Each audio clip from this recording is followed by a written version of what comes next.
What's the biggest problem you have with people who say they are Christians? What's the biggest problem you have with people who say they're Christians?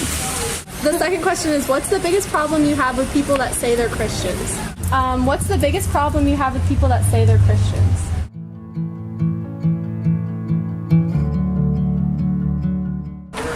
I'd say a lot of times, and it's true of any religion, a lot of times religious views tend to sort of narrow down what people are willing to do and live with, rather than opening them up more to understanding what other people are doing. Put it this way. A professional athlete is an athlete because he practices sports, right? Mm-hmm. A professional doctor is a doctor because he practices medicine. So as a Christian, we should be a professional Christian. And that's what we should practice, right? Mm-hmm. But a lot of times, some Christians say they are, but their actions say different. So. Oh, it's the people that like put it in your face that they're Christian, like intolerance, to kind of shove it down your throat type deal. Okay. Hi, I'm Justin, the youth leader at the church at Edgefield.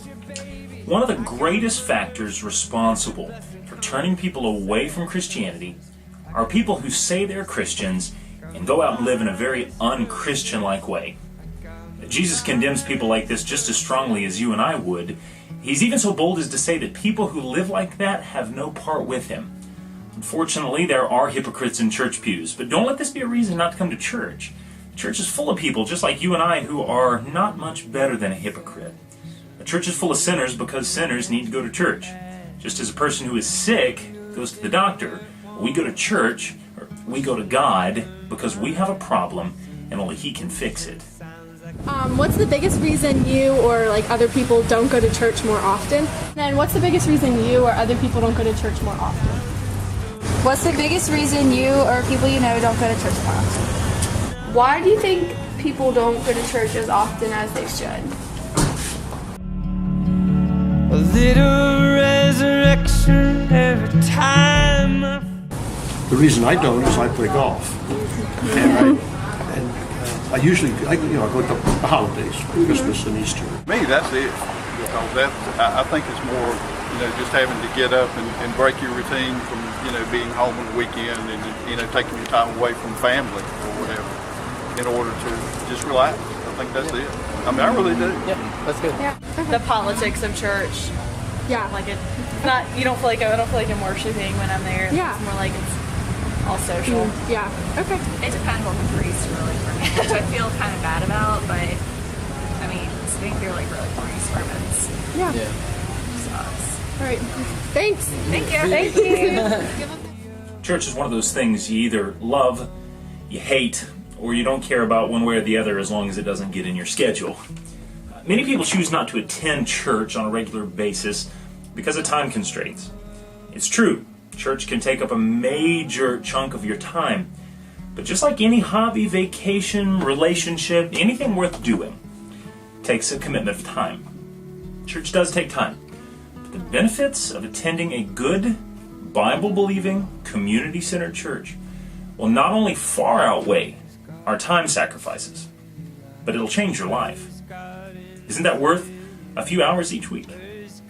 If you could ask God any question and be guaranteed an answer, what would it be? If you could ask God any question and be guaranteed an answer, what would it be? Whew. If you could ask God any question and be guaranteed an answer, what would it be? If you could ask God any question and be guaranteed an answer, what would it be? What's up? I know that there's a meaning to it all. Well, why do bad things happen would be my question.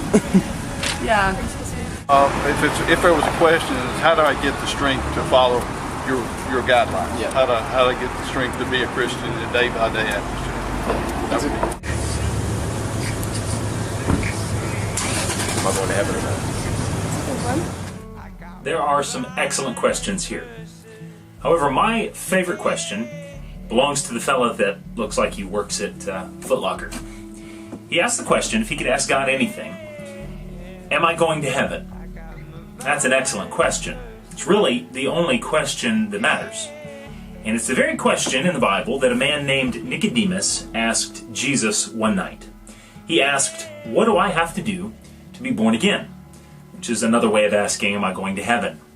And Jesus answers him with one of the most well-known, most loved verses in all of the Bible, John 3:16. For God so loved the world that he gave his only Son, that whosoever believes in him will not perish, but have everlasting life. Any person who looks inside of himself and sees a spiritually bankrupt individual begging for scraps realizes that he or she's not good enough to deserve heaven. Which is true. None of us deserve heaven. No matter how good we may think we are, we will always be imperfect people. But God loved us so much that he paid the admission price for us. Jesus was perfect. We were not. He willingly gave his life so that we could live. A perfect sacrifice.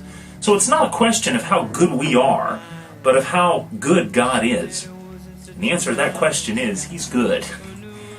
There are many questions in life that we may never know the answer to. However, the question, am I going to heaven, is one that we have the answer to. It may sound a little narrow-minded, but we know that God loved the world so much that he gave his only Son to die for the world.